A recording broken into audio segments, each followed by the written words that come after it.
बातमी आहे एक कोल्हापूरहून आलेली तुझ्यात जीव रंगला या मराठी मालिकेचं शूटिंग आता कोल्हापूरमधल्या दुसऱ्या वाड्यात सुरू होणार आहे। नवीन वर्षात शूटिंग लोकेशन बदलण्यात आल्यामुळे कलाकारांमध्ये सुद्धा भरपूर उत्साह आहे। गेल्या 4 वर्षांपासून कोल्हापूरमध्ये या मालिकेचं शूटिंग सुरू आहे। या मालिकेच्या सेटवरच जाऊन कलाकारांशी बातचीत केली आमचे प्रतिनिधी संदीप राजगोळकर यांनी।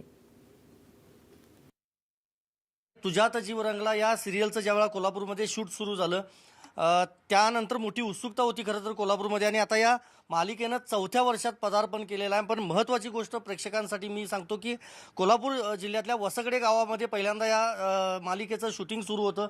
पण हा नवा वाडा मी तुम्हाला दाखवतोय।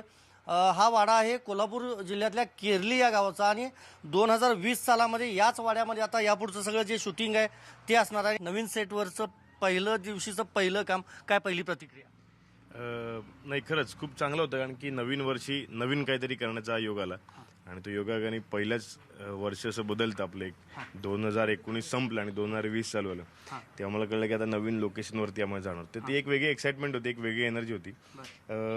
छान वाटतं, एक जरा वेगळं काहीतरी करण्याचा नवीन वर्षात एक योग आलेला आहे। त्यामुळे सगळे कलाकार तेवढेच खुश आहेत आणि तेवढेच अजून ताकदीने जास्त काम करत आहेत। नवीन सेट आणि direct constable Ranvijay constable Ranvijay Gaikwad झाले हे आमच्यासाठी अंजलीसाठी आणि गायकवाड कुटुंबासाठीची खूप मोठी आणि प्रेस्टीज असणारी गोष्ट होती। कारण पैलवान असणारा राणा हा कुठेतरी डोक्याने कमी आहे असं म्हणत म्हणत तो पोलिसांमध्ये आता रुजू झालेला आहे। सो त्याचा हा सगळा प्रवास आम्ही स्वतःहून बघितला आहे पुढे होऊन। तू काय सांगशील, कसं आहे यांचं सगळ्यांसोबत काम करताना तुला काय वाटतं नेमकं? खूप भारी वाटतं, सगळे खूप चांगले आहेत। म्हणजे मला असे कधी एकटं नाही वाटलं किंवा नवई नाही वाटलं इथं। आणि लाडूची आणि तुझी ओळख झालेली आहे? हो, बरं, लाडू कसा होता? चांगला आहे तो। आठवण येते का लाडूची?